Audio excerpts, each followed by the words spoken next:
Hello കൂട്ടുകാരെ, ഞാനിവിടെ ഇന്ന് ഉണ്ടാക്കുന്നത് നീർദോശയാണ് കേട്ടോ. ഇന്ന് രാവിലത്തെ പലഹാരം. ഞാൻ തലേ ദിവസം രാത്രി ഒരു ഗ്ലാസ് പച്ചരി വെള്ളത്തിലിട്ടിരുന്നു. അതിപ്പോൾ രാവിലെ ആയപ്പോഴേക്കും നല്ലോണം കുതിർന്നിട്ടുണ്ട്.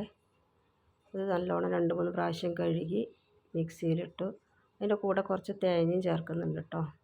തേങ്ങ ചേർക്കുമ്പോൾ നല്ല രുചി ഉണ്ടാവും, നല്ല മയം ഉണ്ടാവും. തേങ്ങ ചേർക്കാതെയും ഉണ്ടാക്കാം കേട്ടോ. തേങ്ങ ഇല്ലെങ്കിലും കുഴപ്പമില്ല. അത് മിക്സിയിൽ അരച്ച് ഒരു പാത്രത്തിലൊഴിച്ച് പാകത്തിന് ഉപ്പിട്ടു. അത് മാവ് നല്ല ലൂസ് പരുവത്തിൽ വേണം കേട്ടോ. ഇങ്ങനെ കോരി ഒഴിക്കുന്ന പരുവത്തിൽ വേണേ. പിന്നെ ദോശക്കല്ലിൽ എണ്ണ പുരട്ടിയിട്ട് അതിൽ മാവ് കോരി ഒഴിക്കുകയാണ്. ഞാൻ നല്ലെണ്ണയാണ് കേട്ടോ ഇവിടെ ഉപയോഗിച്ചിരിക്കുന്നത്. ഏതെണ്ണ വേണമെങ്കിലും ഉപയോഗിക്കാം.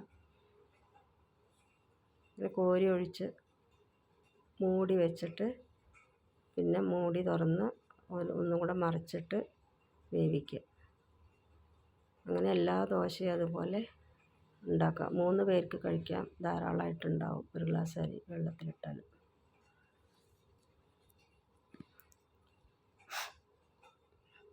എളുപ്പമാണത് ഉണ്ടാക്കാൻ. എല്ലാവരും ഉണ്ടാക്കി നോക്കുക.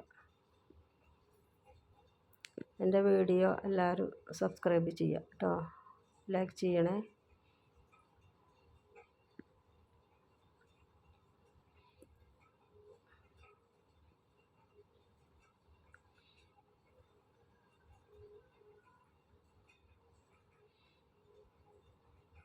ഇതേപോലെ എല്ലാ ദോശയും ഞാൻ ചുട്ടെടുത്തു കേട്ടോ.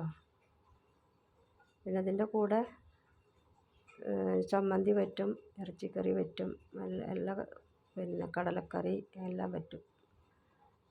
ഞാനിന്നിവിടെ കടലക്കറിയാണ് ഉണ്ടാക്കിയിരിക്കുന്നത്. നിങ്ങൾക്ക് എന്ത് വേണമെങ്കിലും കൂട്ടി കഴിക്കാം കേട്ടോ. ഉള്ളിച്ചമ്മന്തിയൊക്കെ നല്ല ടേസ്റ്റാണ്. ഓക്കെ.